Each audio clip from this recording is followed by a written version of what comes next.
We are entering into our last month of Bible reading for the Old Testament in 2020, and we are introducing this week two of the most famous characters in the Old Testament history of the return to Judah from exile, Ezra and Nehemiah.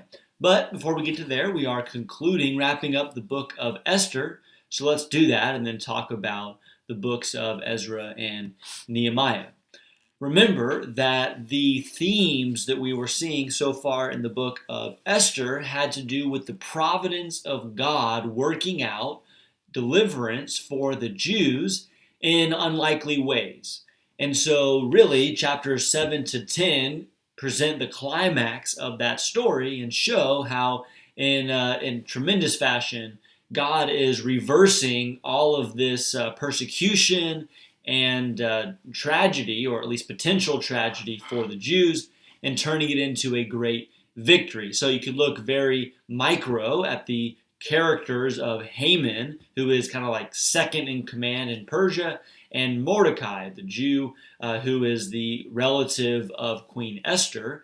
And Haman in chapter 7 is hanged on the gallows that he had made for Mordecai, who he despises.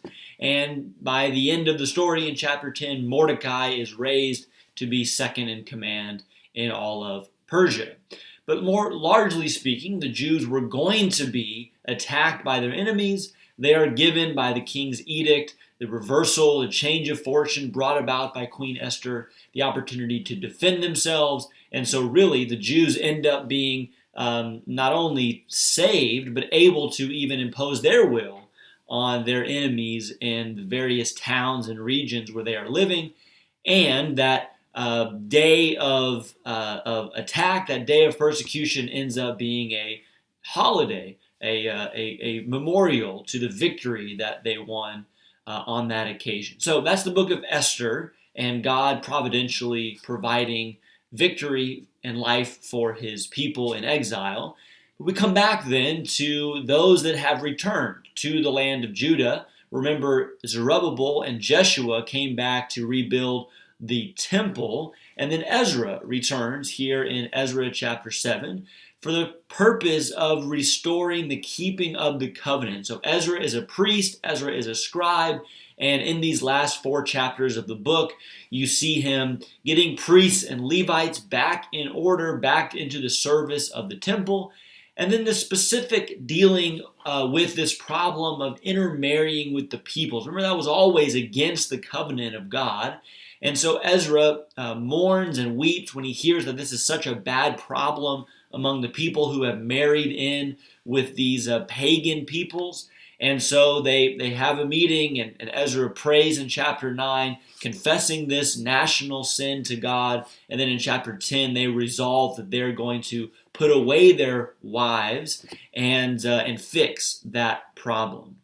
Then, going into the book of Nehemiah, Nehemiah returns, and his responsibility is focused on the walls that need to be rebuilt so that the city can be protected. And so a lot of great stuff here in the first part of Nehemiah about his leadership and going about things in a very wise way, getting the people motivated.